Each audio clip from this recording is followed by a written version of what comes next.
Olá, eu sou André Miceli e esse é mais um podcast da MIT Technology Review Brasil. Hoje eu, Rafael Coimbra e Carlos Aros vamos falar sobre as Big Techs e a inteligência artificial.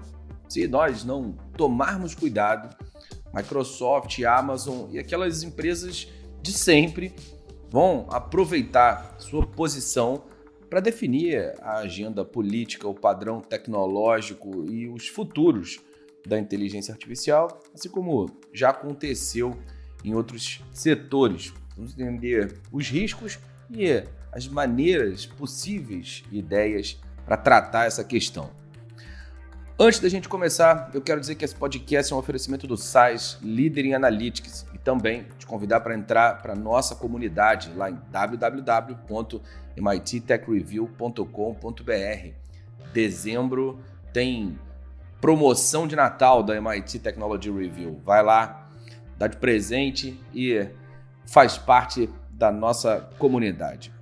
Rafa Coimbra, como essa recente saga da OpenAI com a Microsoft destaca a influência dessas grandes empresas de tecnologia no desenvolvimento da inteligência artificial? Quando a gente ouve, lê lá no nosso site e em outras fontes, a batalha pela inteligência artificial, o mercado está aquecido, todo mundo está atrás desse pote de ouro. Dá a impressão falsa de que existe realmente uma super competição no mercado, com várias startups, com várias empresas. Só que quando a gente baixa a poeira e vai olhar ali com uma lupa, nós percebemos que essa grande disputa hoje, que está dominando o mundo da tecnologia, está concentrada na mão de pouquíssimas empresas. Quem são essas pouquíssimas empresas? As velhas Big Techs. E algumas, André, você citou aí no início, está falando de Microsoft, Amazon, Google. Essas empresas não têm 20 dias, nem 20 meses, elas têm 20 anos. Elas são do século passado, literalmente. Então, o que acontece é que para treinar esses grandes modelos de linguagem, é óbvio que é necessário um grande investimento por parte dessas empresas. Não é todo mundo que tem fôlego para, primeiro, construir máquinas poderosas, criar algoritmos, criar programação para que essa inteligência artificial ela rode nessas máquinas. A gente tem que lembrar que essas grandes empresas contratam os melhores pesquisadores, melhores programadores, melhores tudo, porque elas têm dinheiro para fazer isso. Então, quando a gente vai olhar ali no fim das contas, a gente está falando dessas empresas. E aí acontece algo que nós já discutimos, inclusive temos uma capa da nossa revista, uma edição específica discutindo tecnofeudalismo. A gente continua tendo uma concentração de poder nas mãos dessas empresas.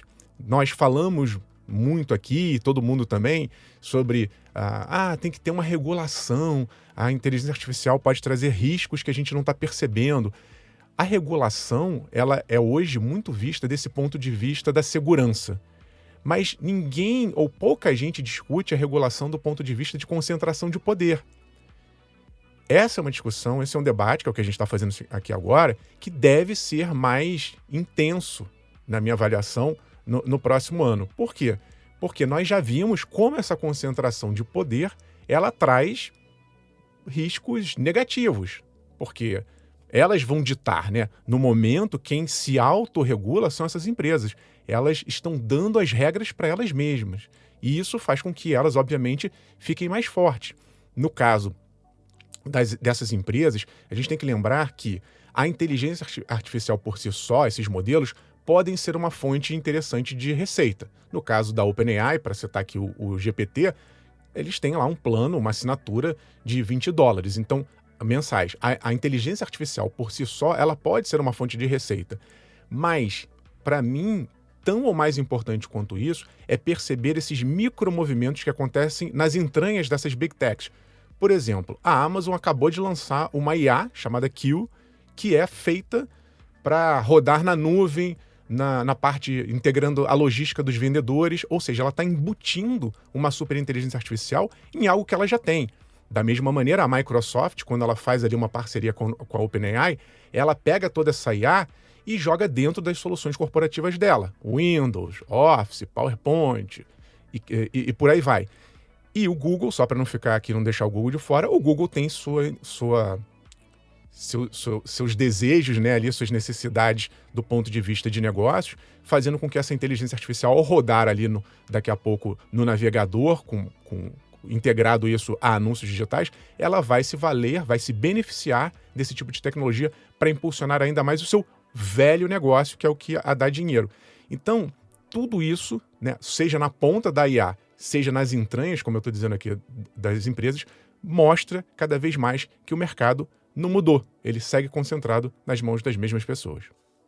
Você falou de Google e Amazon, empresas dos anos 90, realmente 20 e poucos anos, mas se você olhar Microsoft, é de 75.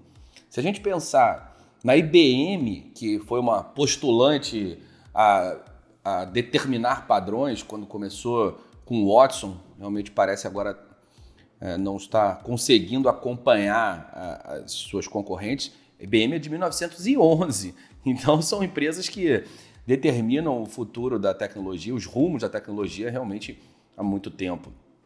Carlos Aros, de que forma a dependência das startups e laboratórios de pesquisa em inteligência artificial, de professores que recebem investimentos e pesquisas no modelo americano de construção de conhecimento, de que forma essa relação entre os agentes que estão desenvolvendo a inteligência artificial e essas empresas, Microsoft, Amazon, Google, impacta não só o mercado, mas também questões relacionadas à democracia, cultura, a questão individual, de que forma a maneira como os indivíduos vão lidar com a inteligência artificial e como a inteligência artificial vai influenciar a nossa vida. De forma coletiva, como os grupos vão receber esse processo. A gente vai trazer num próximo podcast, num outro podcast, todas as questões de constitutional AI, de que forma as constituições dos países vão ajudar a guiar o funcionamento local da inteligência artificial. Como isso acontece? E um outro ponto que não poderia deixar de te perguntar, você vê algum risco desse cenário mais padronizado em questões de segurança? Eu quero adicionar só, antes de responder a pergunta, a NVIDIA nesse pacote aí. Ela tem sido um player importante na construção do que a gente entende hoje como inteligência artificial. Ela lidera uma frente com uma larga vantagem no desenvolvimento de chips e ampliando a capacidade de processamento das máquinas. E ela é de 93, se não me engano. Então, exatamente. Tá todo mundo no século passado. E a NVIDIA crescendo muito, inclusive, por causa dessa evolução. Agora, sobre a tua pergunta, é interessante observar que entre os poucos que discutem essa presença importante das Big Techs ditando as regras do jogo, está o bloco europeu. A Comissão Europeia tem sido, ao longo dos últimos anos, bastante dura com relação a essa dominação das Big Techs. 3, 4, 5 grandes players que dominam vários mercados. A gente não pode esquecer da briga com o Facebook e com o Google, na época ainda Facebook, hoje Meta, mas naquela época o objetivo era fatiar essas empresas em grupos menores, justamente para tentar diminuir o poder concentrado nas mãos dessas empresas, e o que havia como manifestação é justamente o que você coloca, André. A preocupação de que, primeiro, as regras desse jogo passam a ser estabelecidas por elas, porque elas têm o dinheiro para nortear não só as pesquisas, mas para dizer como o mercado consumidor vai agir. E esse mercado consumidor, no caso dele, se divide em duas frentes, B2B e B2C. O B2B, as empresas que são forçadas, porque não têm o mesmo poder de fogo, a comprar tecnologia deles para poder desenvolver em cima dessas tecnologias aquilo que é específico e aquilo que se adequa às necessidades dessas companhias e dos clientes, e o consumidor final, lá na ponta, que passa a interagir com as novas tecnologias a partir da perspectiva escolhida por essas Big Techs. E aí isso gera um ciclo vicioso, no qual o consumidor passa a reagir aos estímulos que essas Big Techs impõem, eles moldam o seu padrão de consumo da tecnologia e desenvolvem, né, uma estrutura de usabilidade a partir dos protocolos e das regras que são estabelecidas por essas Big Techs e geram novas demandas que as Big Techs vão tentar atender, e isso vai criando um caminho que se retroalimenta, sem que as pessoas consigam sair dali de dentro. Há muitos anos a gente discutia o papel do ecossistema Microsoft, o papel do ecossistema Google dentro das organizações. E como era difícil para uma empresa que havia começado dentro de uma plataforma abandonar e se conectar a outras. Isso fez com que a própria Microsoft fosse incluindo serviços, incluindo soluções no pacote do seu ecossistema para atender cada vez mais as empresas que hoje não conseguem sair de dentro desse ecossistema. Muitos usuários, e aí vamos levar para a pessoa física isso, muitos usuários que a vida inteira estiveram no Android dificilmente vão fazer uma migração tranquila para o iOS. E o caminho inverso é verdadeiro. Também não vai ser fácil para quem quer sair do iOS e migrar para o Android. Porque esses sistemas são feitos e eles passam a moldar a maneira como o mundo é percebido pelos usuários. As empresas criam estruturas e há um legado importante que as impede de abandonar essa infra e migrar para um outro mundo. É isso que a gente está vendo agora com a Microsoft e a OpenAI, e a Microsoft cada vez mais embutindo as tecnologias que a OpenAI disponibiliza e as evoluções do GPT dentro de seus produtos. A Microsoft está criando um ambiente em que, uma vez ali, o usuário não se sentirá confortável para sair. Mas ele não se sentirá confortável porque ele não conseguiu ver qualquer outra ferramenta que servisse como opção para ele, porque todas elas derivam dessa mesma matriz. Do ponto de vista de regulação, que é o que você tem colocado, essas empresas têm um papel importante. Não vamos ignorar aqui no Brasil o que foi o Marco Civil da internet, o que foi a Lei Geral de Proteção de Dados e o que foi no sentido do debate. E quão preponderante foi a participação de cada uma dessas Big Techs para definir cada um dos tópicos dos textos. Houve trechos inteiros suprimidos pela simples sinalização de que haveria desinvestimento de uma ou outra Big Tech em função de um interesse não atendido com a manutenção daquele trecho do texto regulatório. Elas cumprem um papel importante porque todo o mercado consumidor está conectado a elas. E elas acabam ditando as regras desse jogo. Vários países encontraram um caminho, você mencionou a questão regulatória, vários países, aliás, encontraram um caminho possível para essa tentativa de regulamentação da inteligência artificial, e é curioso que esse caminho seja muito parecido. Ele é o caminho da proibição. Todos eles entenderam que era preciso vetar de alguma maneira o avanço da OpenAI e logo proibiram o ChatGPT. Há uma similaridade em vários países do ponto de vista da escolha. O ChatGPT proibido em alguns países da Europa. E é muito drástico esse caminho.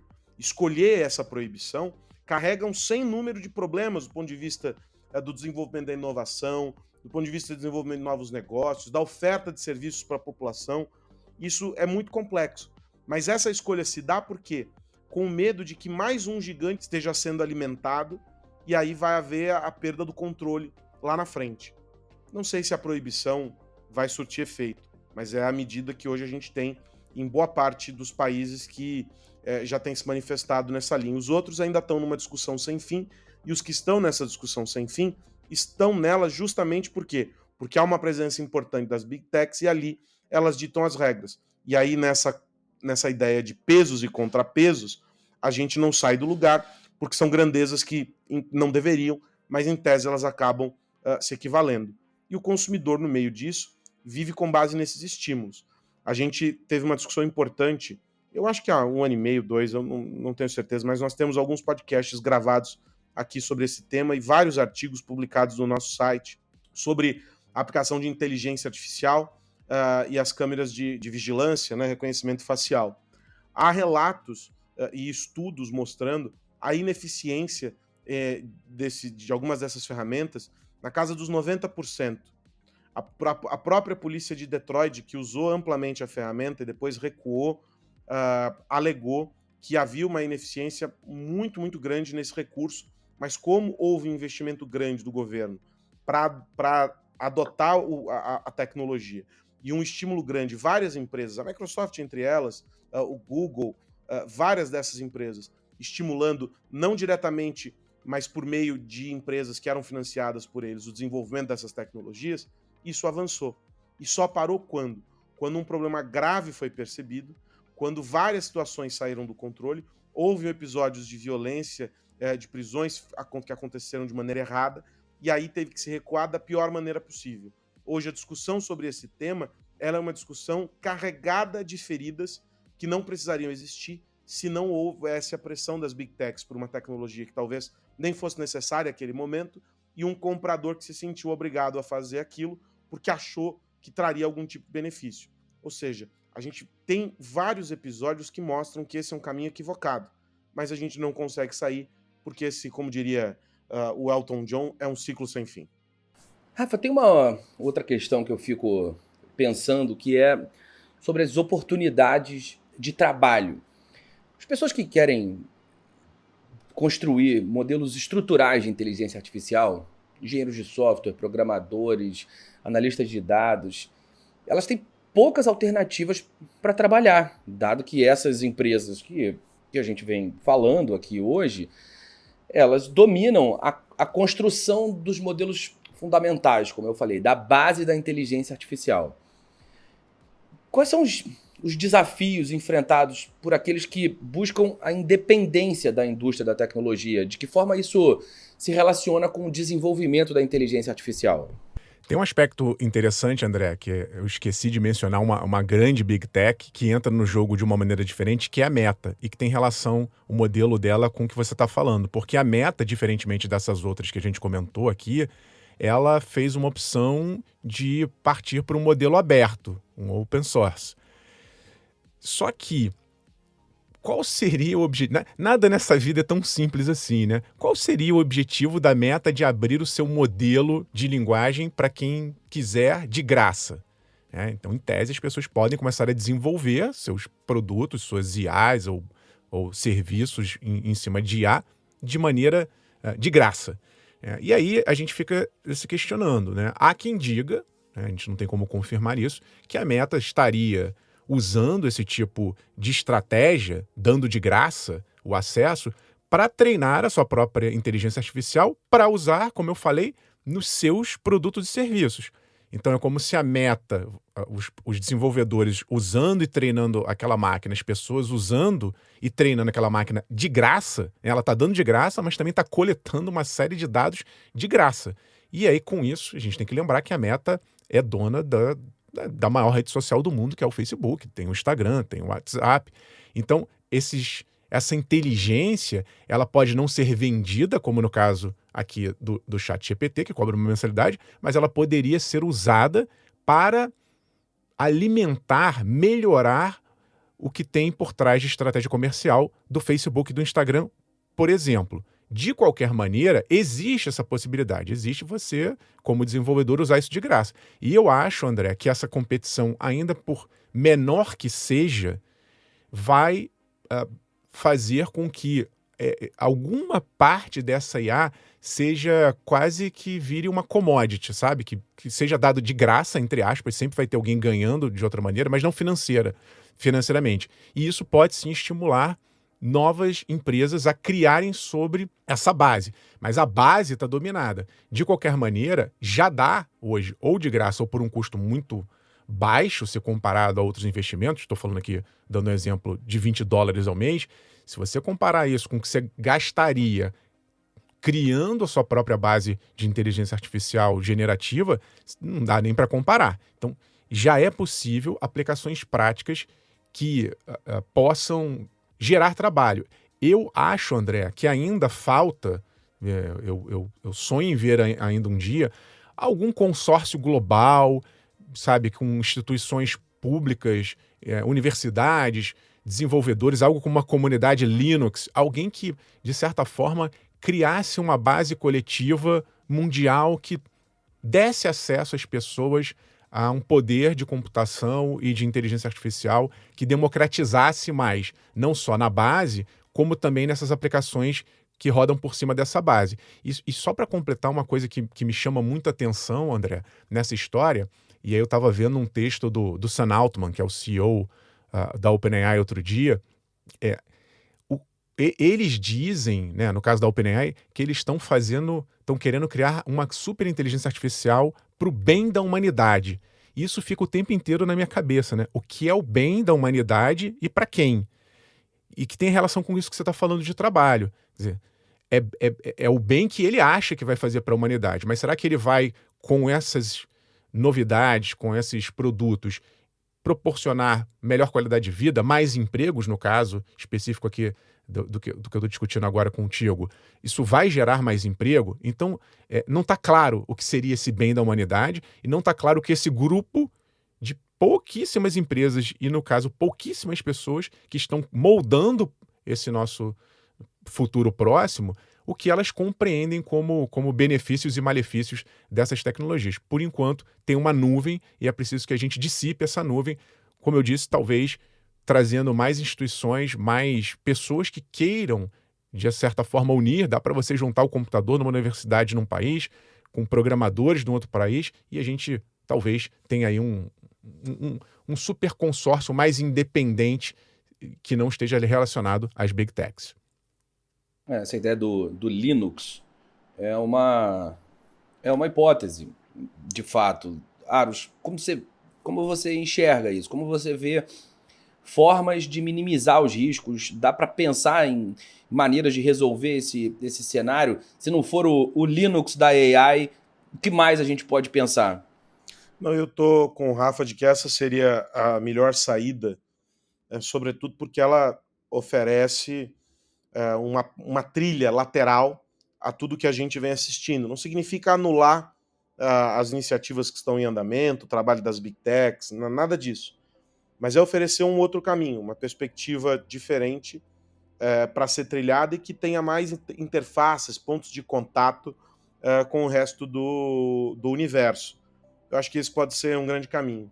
Eu ainda insisto muito na ideia de que também, sob o ponto de vista da regulação, deveria haver uma conexão ou uma troca muito maior entre os países, sob o risco de alguma maneira, a gente criar ilhas muito distantes daquilo que a maior parte do globo está fazendo. Vejo com muita preocupação essa postura proibitiva em um primeiro momento de algo que a gente ainda nem sabe na completude, e acredito muito no papel das universidades para tentar criar alternativas, buscar caminhos outros. Óbvio, há financiamentos, não vamos viver aqui no mundo, né, de Poliana, achar que está tudo lindo e maravilhoso. Não é verdade. Os centros de pesquisa dependem do financiamento, esse financiamento invariavelmente virá daqueles que querem ditar as regras do jogo, mas o centro de pesquisa propondo caminhos alternativos e buscando um olhar muito mais humano para essa ideia das aplicações e dos modelos de IA, que atendam a fins muito mais de um benefício da sociedade, porque a IA pode propor isso, do que a fins única e exclusivamente comerciais. A gente sabe que são produtos moldados para oferecer riscos, para trazer retorno, atendem a fins específicos, mas a gente está muitas vezes esquecendo de ter um olhar mais abrangente sobre os indivíduos e colocando as pessoas em perspectiva. A gente só lembra das pessoas quando precisa discutir sobre os dados delas que vão estar ali alimentando esses modelos. E mesmo assim, a gente ignora as pessoas e pensa nos dados. Eu acho que a gente precisa ter um olhar um pouco mais amplo para isso, para a gente evitar alguns erros de um passado bem recente. Mas eu confesso que eu estou com o Rafa. Eu acho que esse modelo Linux para AI seria a melhor alternativa para esse momento que a gente vive. Eu gosto também dessa ideia. A gente sabe que todos esses modelos de inteligência coletiva tem desafios. A gente já falou, eu falo recorrentemente sobre essa questão de amor, dinheiro e glória, o quanto as pessoas se movem ou por um argumento sentimental, ou por questões financeiras, ou por status, para se envolver com esses grandes projetos, como a Wikipedia, como as contribuições nas redes sociais, que são movidas, em sua imensa maioria, num primeiro momento, por status, e esse movimento de uma inteligência artificial que seja de fato open, ele faz muito sentido. O Sam Altman vai fazer muita força através da organização para criar uma plataforma, uma maneira inteligente de rentabilizar o negócio, fazer uma espécie de uma Apple Store da inteligência artificial, distribuindo APIs para que desenvolvedores gerem soluções locais, mas evidentemente isso faz com que a própria OpenAI se torne cada vez mais poderosa. E no fim da linha dessa estrutura de poder está a Microsoft, que tem 49% da empresa, e a gente sabe muito bem que depois do entrevero Sam Altman, agora, apesar dos 49%, quem dita as regras por ali é esse time, Sam Altman, Greg Brockman e o Satya Nadella, CEO da Microsoft. O que mais você precisa saber? Bom, vamos continuar de olho nessa história, sem dúvida nenhuma, mas virando a chave, Rafa Coimbra, o que você vai ficar de olho também nessa semana? Tô de olho, André, num anúncio que a Meta fez, que é muito importante. Ela finalmente, depois de 7 anos de promessa, está colocando nas suas mensagens, seja ali no Facebook ou no Messenger, um padrão de criptografia ponta a ponta. O que é isso? Isso faz com que as mensagens sejam embaralhadas e só quem tem acesso à interpretação dessas mensagens é quem está ali participando da conversa. Então, o conteúdo ele é distribuído para as máquinas, pode ser um smartphone, pode ser um laptop ou um tablet, mas a empresa não tem acesso a essas informações.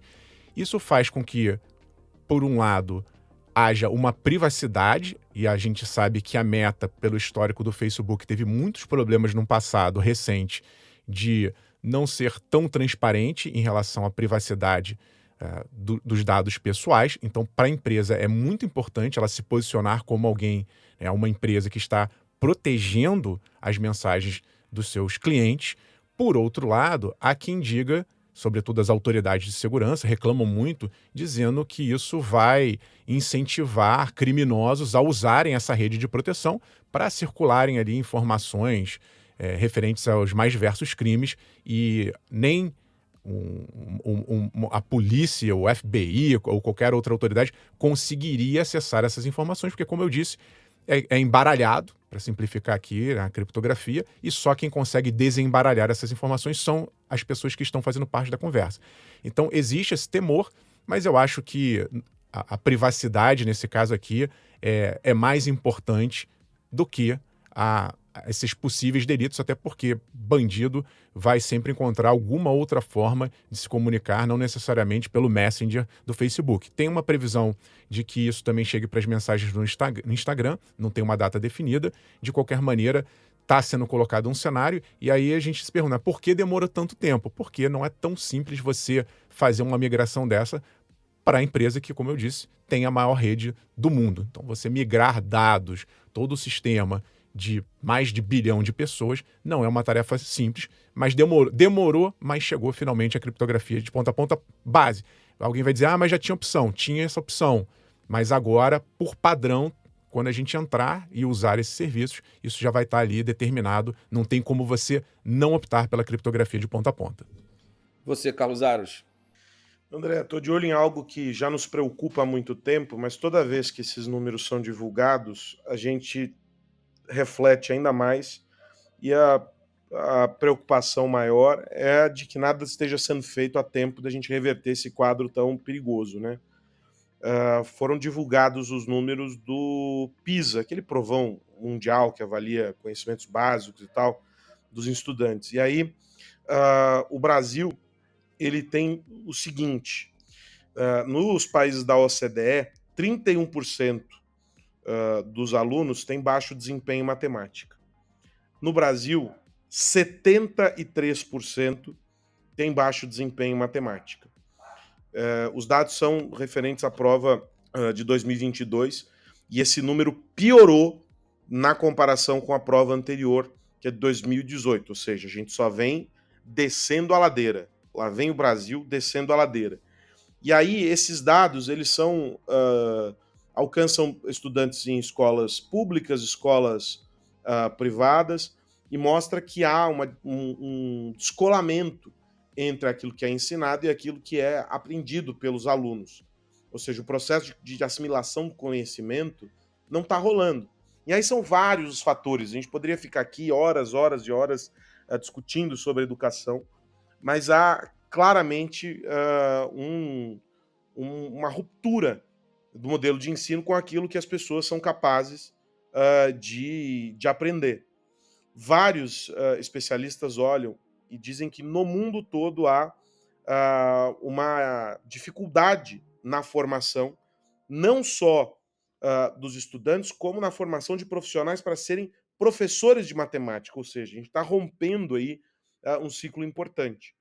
Isso se conecta como com a nossa realidade? E aí leitura também entra numa outra história, que é a seguinte, mais da metade dos estudantes no Brasil não sabem o mínimo de leitura, ou seja, em português também a história está muito, muito ruim. Eles não conseguem encontrar a ideia básica, a ideia principal em um texto.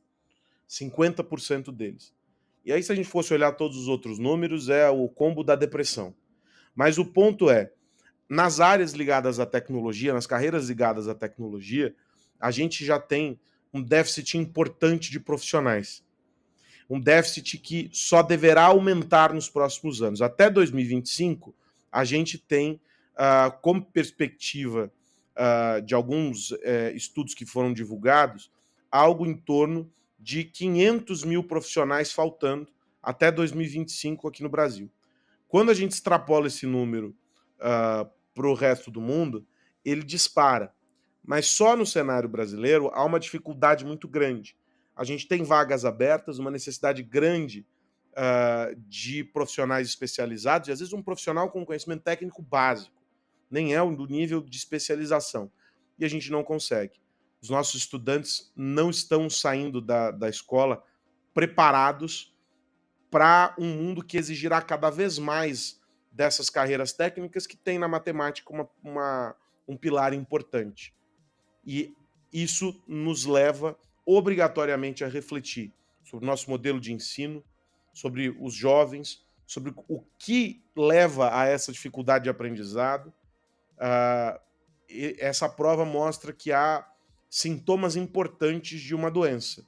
A gente precisa atacar esses sintomas e diminuir esses efeitos para que a doença não se alastre e a gente não tenha algo incontrolável mais adiante. O PISA deixa recados importantes para o Brasil e os dados de mercado de trabalho de tecnologia da informação já mostram os efeitos desse descolamento. Os números estão aí. Agora, todos juntos precisamos fazer algo a respeito. Bom, meus amigos, é isso. Antes da gente ir, eu quero lembrar que esse podcast é um oferecimento do site. Carlos Aros, meu amigo, até a semana que vem. Até a semana que vem, André Miceli. Um grande abraço para você, para o Rafa e para todo mundo que nos acompanha. Rafael Coimbra, grande abraço. Abraço, André Aros, e a todos que nos ouvem. Se você se interessou pelo tema desse nosso podcast, tem um vídeo com as novidades de uma nova IA do Google lançada essa semana. Tem um vídeo nosso lá no YouTube para você dar uma conferida. Um abraço e até semana que vem. É isso, semana que vem tem mais podcast da MIT Technology Review Brasil e a gente se encontra por aqui para falar sobre tecnologia, negócios e sociedade. Um grande abraço para todo mundo. Tchau, tchau. Você ouviu o podcast MIT Technology Review Brasil, apresentado por Tech Institute.